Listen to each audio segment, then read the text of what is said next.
policy will be found to violate Title IX in the very near future. And I think as a practical matter, you know, this bill will directly impact just a couple of young people in our state right now.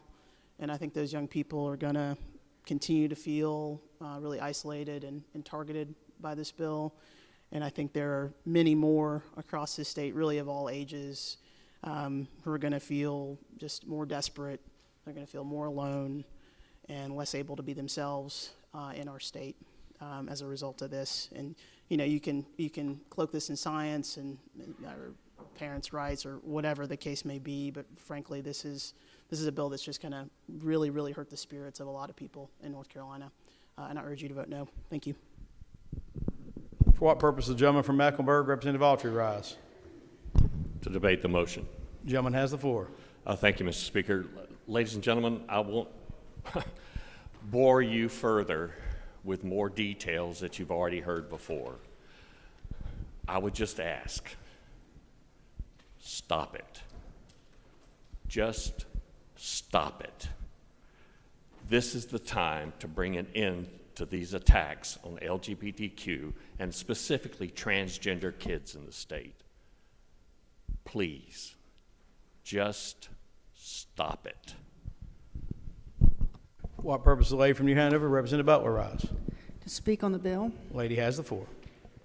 Friends, if you've been in this chamber this session at all, we've talked many times about the challenges that transgender youth face. We know that they suffer suicidal ideation. We know that their levels of depression are higher than their peers. We know that they suffer from obesity. We know that the challenges that they suffer are many. And at the same time, I think everyone in here, probably many of you, have participated and understand the benefits of team sports. Camaraderie, connection with peers, achievement as a member of a team. You're going to tell me we're going to deny that to fifth graders and sixth graders because of something that they can no more control than you can your eye color or your height? This is cruel. These are children, and there's no reason to do this. No one's winning a gold medal in the fifth grade. Nobody's getting a Nike contract in the fifth grade. What are we doing? We're sending a very strong message to a very vulnerable group of young people that says you are different, you're not allowed to participate. It's cruel and we shouldn't do it. For what purpose does the lady from Wake, Representative Cervania, rise? To speak on the motion. The lady has the floor. So I'm going to supplement my colleagues' commentary on this with some numbers.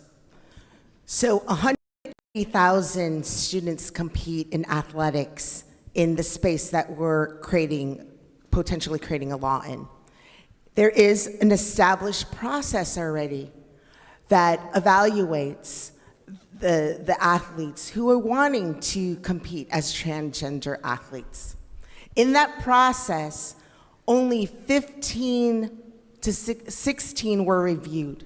And after the review, in this time of this process in existence, only 2 have passed, and only 1 currently is competing.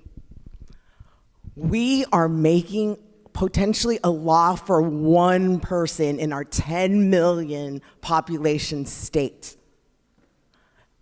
1 person. We should probably work with our high school association if you think that there needs to be improvements on this process. But we shouldn't be continually making laws that are ostracizing kids, and really, it's the basis of just 1 person who's competing. So I urge you to vote against this concurrence. Further discussion, further debate? If not, the question before the House is the adoption of the motion to concur with the Senate committee substitute to House Bill 574. Those in favor will vote aye. Those opposed will vote no. The clerk will open the vote.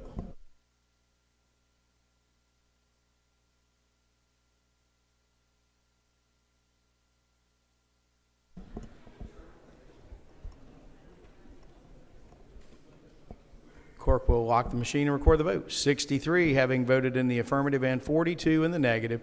The House does concur with the Senate Committee substitute to House Bill 574. The bill is ordered enrolled and sent to the governor. Members, we have concluded our business and our votes for the week. Again, we introduced our pages yesterday, but I would ask our pages to simply stand wherever you are and let us again thank our pages for their service this week to us in the House of Representatives.